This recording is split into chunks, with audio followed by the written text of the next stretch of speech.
131 greffes rénales ont été effectuées à ce jour en Polynésie. Des greffes qui proviennent dans près d'un quart des interventions de donneurs vivants. Des greffes possibles grâce à la venue du professeur Méjean. Il a réalisé la première opération de ce genre ici au Fénois en 2013. Depuis, il ne cesse de transmettre ses connaissances aux chirurgiens locaux. Il nous a reçus en pleine intervention ce matin. Immersion avec Emma Mathieu et Andy Ebb. Attention, certaines images peuvent heurter la sensibilité. 8h30, le docteur Méjean s'apprête à extraire le rein d'un patient pour le greffer sur un membre de sa famille. Une intervention complexe que l'expert connaît bien.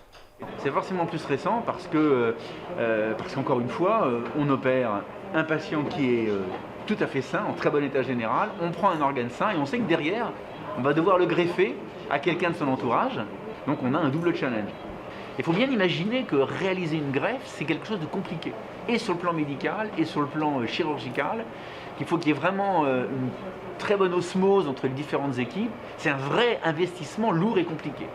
Seulement 2 chirurgiens sont habilités à mener ce genre d'opération au Fénois. Et c'est pour approfondir leur formation que le docteur Méjean est venu de métropole. L'occasion de perfectionner le geste et d'apprendre les nouvelles techniques. Il y a des petites particularités liées aux dons vivants du rein en vue d'une greffe, notamment la manière de mettre les clips, le temps où on coupe les vaisseaux, qui sont apportés par son expertise. Bon, cette année, on avait besoin aussi d'opérer plusieurs malades, donc c'était l'occasion de grouper ces interventions sur la semaine où il était présent, plus de faire cette formation aussi auprès du personnel. En 2021, les greffes à partir d'un donneur vivant étaient presque 1,5 fois plus élevées en Polynésie qu'en métropole. Des chiffres qui illustrent la générosité de la population.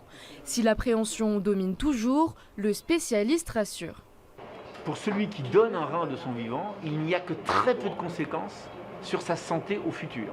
Donc, si le bilan est fait, il est parfaitement fait ici parce que vous avez un hôpital de très bonne qualité et des médecins qui sont très engagés et de très bonne qualité.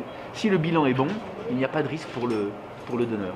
Le don du vivant permettrait de réduire considérablement les délais. À ce jour, 126 personnes sont en attente d'un greffon.